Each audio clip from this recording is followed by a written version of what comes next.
Hey, Jake, we were just recording a mandolin lesson earlier, and we got into this conversation about conversations in music, and how mainly about being friends musically, and how we find it sometimes easier to play with certain people, more difficult to play with others, based on things that they play. And we related it. I think you said your dad even used to talk about it being like an actual conversation. Mm-hmm. Some people you want to talk to, some people that you don't. Yeah. And I thought that would make just a good topic of a discussion here. Yeah. I don't know where exactly the video will go, but I think that it could be fruitful for folks to listen to, whether you get to play with people regularly or not. But I thought that was a really interesting aspect to think about. You know, when you consider people that you really enjoy talking to, mm-hmm. why is that? Mm-hmm.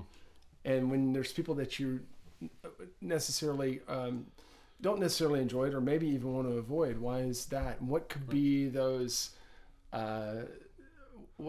counterparts musically? Right. And so how can we be people that people want to talk to? Yeah. How can we be people that people want to play with? That people want to play with musically. And so maybe that's just a good way to open it up. It's like, what are some of those qualities about people that make you want to talk to them or not? And then I think folks out there will get the gist of the illustration as we go. Mm-hmm. But the first thing I was thinking when you mentioned that was, you know, when somebody is most concerned about what they're saying, mm-hmm. versus the other person in the conversation. Versus listening. Yeah. Right? My dad used to say, you'll make a lot more friends in life if you try to be interested rather than trying to be interesting to somebody. Yeah. Okay. So if we move that over to the musical side, I think it's pretty straightforward how that illustration would apply musically. Mm-hmm. But just to make it more explicit, when you're playing music with somebody and you're most concerned about playing interesting things that might impress that person or impress your audience, right, versus trying to find out maybe more about what that person's saying or supporting what they're saying. Like in the conversation, you're giving them the kind of foundation to build on. The environment where they, right. I think too, where they can be more creative, yeah. and like they feel like they can trust you're Yeah. not just always glory seeking for yourself every moment. There's give and take, and you're giving space in the conversation of things you want to say to let someone else say something while you're just supporting them, you know? Yeah. Okay. So. I know that sometimes you talk to people that are kind of closed, mm-hmm. right? And then you might be talking about that person later on. You say, yeah, he was kind of quiet, but after a while he opened up. Mm-hmm.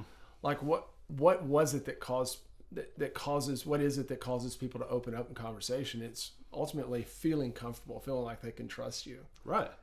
Yeah. And I think in musical terms, there's that, in the musical experience, there's that same type of thing where I feel like I can trust you. So mm-hmm. I'm going to say things or play things that I normally might not would try, because I'm not as afraid of being judged mm-hmm. for something that I try, mm-hmm. or I'm not trying to perform for you. Mm-hmm.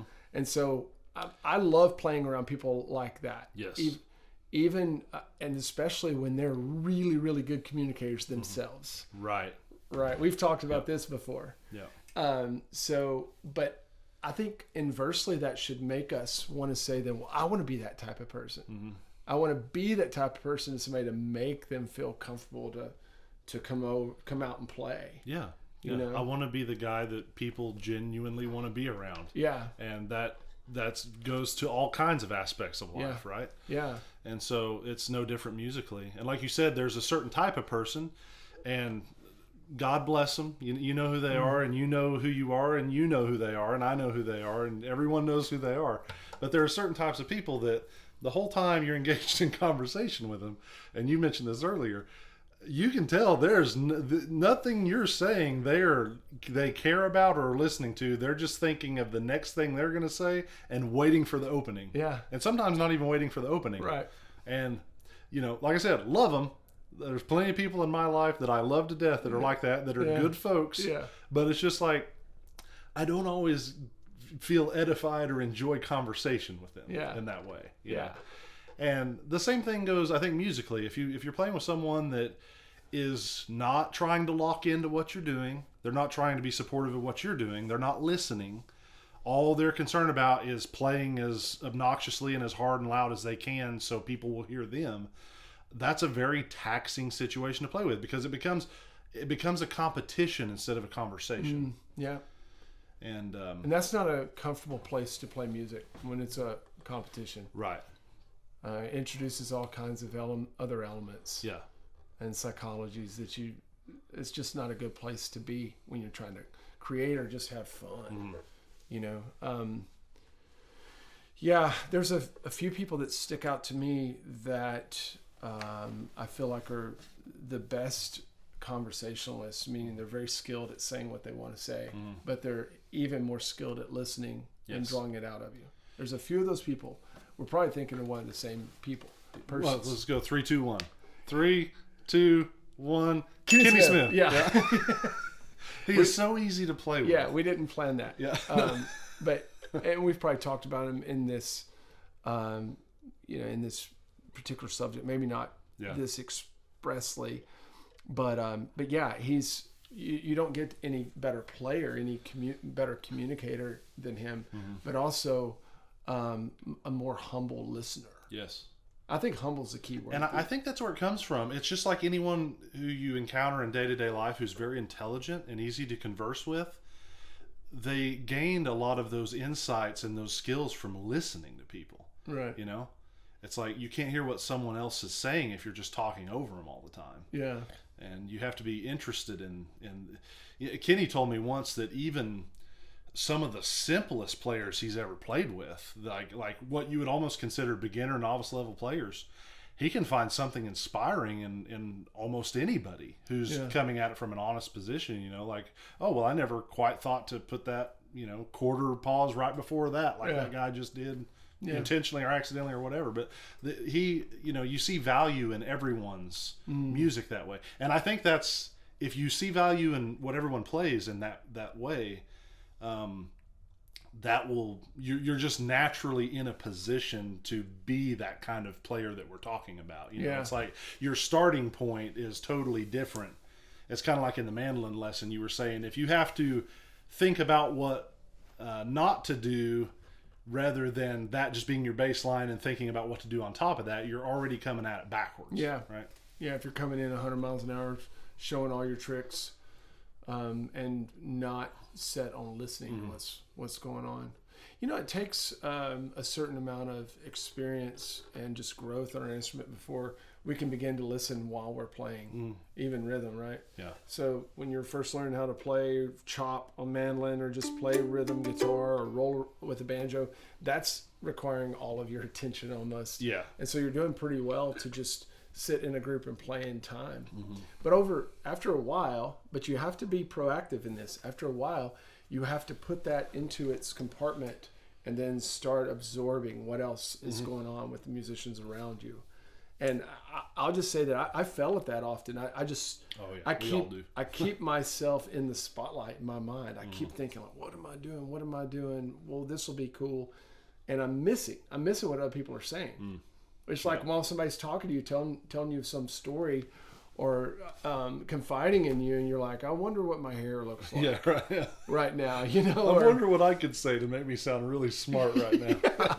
It's the same topic. And this isn't some kind of moral lesson I'm trying to teach. It's that listening is where the good stuff happens. Like I'm asking you, or I'm encouraging you to seek the joy of being a humble listener, because it will reap more joy in your musical experience than just trying to learn a bunch of hot licks and evangelizing them to people. Right. Yeah. Yeah, that's a good way of looking at it. And these are all things that like everyone struggles with. Yeah. Like the whole point of, I think the most fun, my third grade teacher would just chew me out for saying funnest. I'm not a great conversationaler.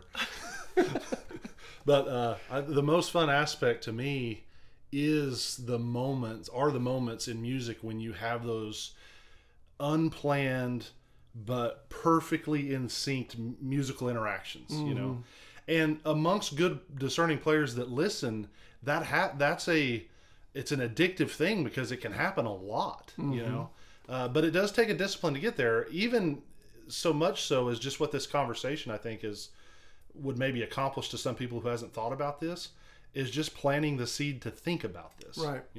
Yeah. Sometimes that's all it. I know in my own playing, just to kind of bridge the gap and get into a technical aspect of playing. Do you ever on stage, if it's hard to hear, if it's hot, things aren't going right, you tend to be more tense because you're struggling? It's as simple as realizing you've fallen into that trap and consciously deciding to relax, and then you start to fix the problem. So it starts here. It all starts here. It all starts with the decision to just do this and not fall into this trap, and not get caught up in your head. And I notice, and as I'm sure you do too, the people you play with that feel the most supportive, they're the most fun to play with, because not only do they play great, but you even feel like you elevate when you play with them. Right. That's where it's awesome. And where that comes from is that same thing. It's just being in the moment and conscious and listening to each other. Yeah. And I think that's really what it sounds so simple, but it's very hard to put in practice. It's very hard. Yeah. Yeah. It's just as hard as being a good listener when you're talking to people. Mm-hmm. I mean, that's a hard thing to do. It's not natural. Right. I'll just put it that way. It's we naturally, even when somebody, a lot of times when people aren't very talkative, it's not that they're a humble listener. They may just be dealing with other difficulties of confidence and things like that, so we have to, I think, like with our kids, we have to train them up to be good listeners. And we like, my wife is on my kids about this a lot, and I back her up too, of like, why, if you're in a conversation with somebody, why haven't you asked a question about them yet? Because when you ask a question to somebody, then it communicates to them that you actually care about them, and that makes them want to express themselves.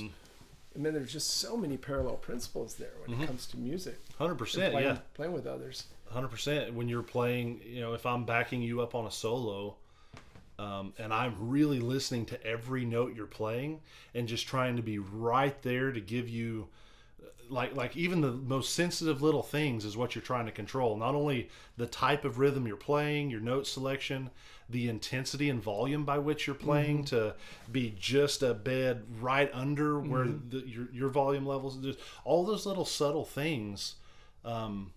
Those are like musical versions of being supportive in a way where you're almost asking a question in the sense that you're creating the environment for the other person to express themselves.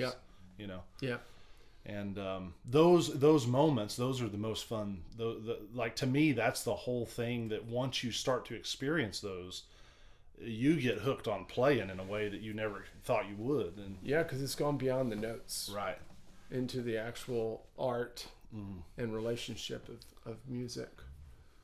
And that's a really good encouragement for people that are maybe afraid to go out and play with other people, to go out and breach that challenge, because it's that pursuit of relationship that's going to, I think, give you the most payoff musically. It is. And I like to sit at home and practice and play by myself too, but it's when I get with other people where it really becomes the most rewarding. There's some people that just can't do that because of logistics. They live in, I got a lot of students in nowhere, Alaska, that don't have many people around. But if you have the opportunity to go out and play, like if you let your I think lack of confidence, your insecurities, your inhibitions keep you from going out and having conversations with people, then you're just always going to miss out on some of the most richest dimensions of music. Right. Yeah, we're relational creatures in that way, and we the music is a great way to a window through which we can experience that in a really neat and unique way, I feel like. Yeah. But a lot, it's it's just I was trying to I almost had a thought there, but then I lost it. Kind of in exercising the whole, was it Mark Twain, Samuel Clemens? He wrote The Adventures of Huck. Yeah. He said it's better to hold your tongue and let them think you a fool than to open your mouth and prove them right. And remove all doubt. Yeah, and that's what I feel whenever I play this. You know, you should have heard the lick I could have done. Yeah, right. Yeah. Oh man, if you would have heard the solo I could have played. Yeah. But I'm just trying to be humble. Yeah. And there is some truth in that. Sometimes the musicality is in where you refrain from playing a note, right? Yeah. So. Yeah. The musicality and listening should usually keep you from doing what your flesh most desires. Right. Or a lot of times will. Or it should. Yeah. It's like, I know that triplet lick's really cool. Yeah, right. But in this instance, it's I'm going to decide against it because it just doesn't fit them. It's not the most conversational. Yeah. Like we to demonstrate that too. Maybe that would be good if we've got time to do just a quick demonstration. If we did that, "Bury Me Beneath the Willow," where we started. Maybe I can like run through it, and I'll try to do a version with a lot of fancy licks. And then after that, I'll do a pass where I'm maybe more aware of the space and playing more simple. Okay. And even in your rhythm, reacting to what I'm doing could be a fun experiment because we never tried this before. Okay. You know, I don't even know what I'm going to play. I have that guideline. You're going to do them 2 times in a row? Or do you want to trade or what? I can do either way. Do you want to go back and forth, a solo kind of deal? Okay.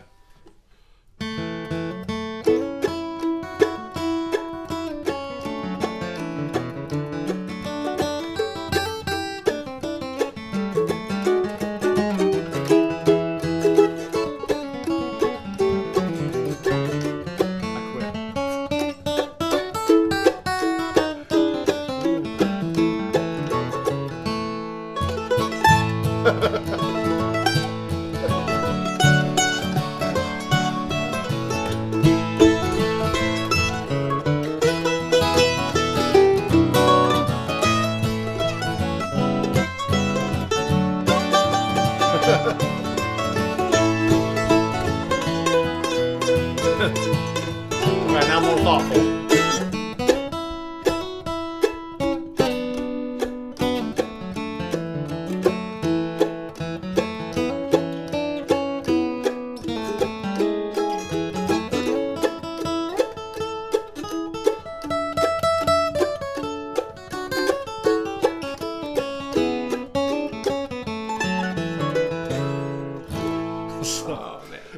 Even that, where we were just goofing off, that was still fun because we were in it together, sort of. It was like if we were in conversation. I said, "Your mom." Yeah, right. We started cracking mama jokes. Yeah, right. Or your fat jokes. Yeah. Either way, or your fat mama jokes. We could go start compiling all of them. It's like not appropriate in most company, but right? Yeah, but it was still, there was enjoyment in it because we were. And that's the funny thing about it, right? Like music can communicate those emotions. Exactly. Yeah. Like I answered you back musically. Right. Because it made me feel a certain way. Right, yeah. Because I was listening. Right. Right? So if I wasn't listening to your ridiculousness, then I would have just proceeded with a beautiful, tasty solo. Yeah, me too. Me too. Instead of... Would have been the best thing you've ever heard. If you were listening. I decided to descend to your level. Yeah. But it's fun to think about. It's fun to think about because there are so many parallels in vocal communication and musical. And I think that the lesson, if we want to make it that, at the end of the day, is to be a listener. Yeah. And I think the encouraging thing too, the last thing, and this is what I was going to say earlier and it escaped me. I remember now. That particular aspect of it, which I think is one of the most important aspects of playing with people in music, the communication part, you can start to practice that and become pretty effective at a very low level technical. You don't have to be the most incredible technical player to do that. You can have a very basic knowledge where you play very basic solos and still be very good at that part of it, where people like to play with you. Right. You know, you don't have to be blowing people's minds with a million notes per minute, right, or the most tasteful, harmonic, like interesting stacking of notes, and like it just is good music, and you're listening and you're being supportive of the other player, and you can start to do that very early on. If it's your aim to, if you just have the awareness to listen. Exactly. The thing with me, and raise your hand if you were like this too, but and maybe you weren't, but like 100% for me, it was years and years into my journey before I got to that point. Yeah. I was all about, I heard Tony Rice and I wanted to do all the Tony Rice stuff. Oh, sure. But even Tony Rice is a master of the things we've just talked about.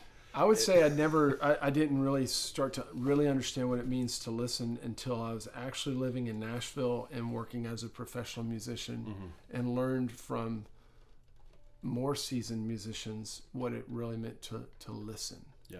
I had gotten to the point where I had gotten just by playing hot licks. Right. You know, which I don't do that much anymore. But I do feel like I listen better these days. And a lot of people too, like not to mention any names or ruffle any feathers at all, but there are plenty of professionals on the professional circuit who, like, they don't all have this same quality in equal measure. You know what I mean? Some of them are way better at it than others. There are plenty of who you would call pro level guitar players that don't exercise that quite as much as like someone like we mentioned Kenny, people like that. Yeah. You know, they're kind of more just they're great, but you can tell it's solo and it's awesome and it's flashy, then it's backup and there's not quite as much communication or connection going on between the musicians. You know what I mean? I tell you who has to be the best at this is a studio musician. Yep. That particularly one that, you know, works regularly in Nashville. You have to be a good listener and immediately reactionary to what's going on. So when I think about some of those guys and gals, you know, that I've had the experience of being able to play with them and be blown away by how well they listen and respond. Brian Sutton is one of them that just immediately responds to what you do. Yeah. Gosh, I could just, Dennis Parker is another one. I mean, there's so many great ones. There are, and there's more at that level. There's more great ones than not great ones. Right. Yeah, but they really do blow my mind because I've had the opportunity to be in the studio with them, not because I'm being hired as their peer.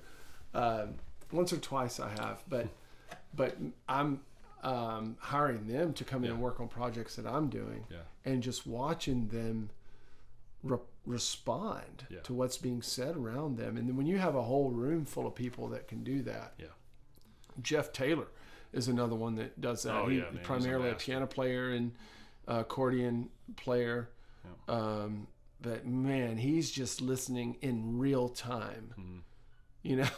I mean, and reacting in a split second to what you're doing. Cody Kilby's another one that just listens. One time I did an exercise with Cody Kilby where I played him just a song that I'd written on camera. We were recording something. I'm like, I'm just going to play an instrumental that I've written, and I just want to see how you react to it.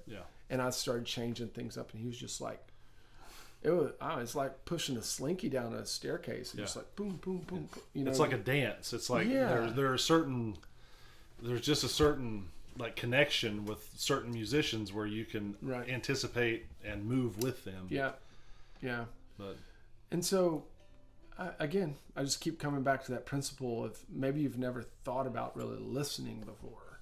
Maybe whenever you go and you play with somebody, you're always just concentrating on what you're executing.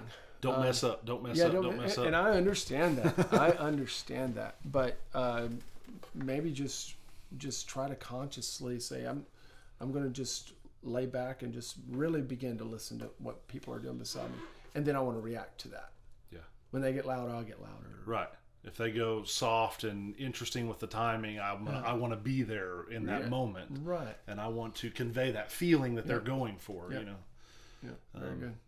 Okay. Well, I don't know if we accomplished anything, but it was an interesting conversation for me, and I enjoyed playing with you, so that was fun. And I think we're interesting. I don't care what anyone else thinks. I'm going to listen to that. That's like Adam used to say, great minds think alike. And then so do we. See y'all next time. Thanks.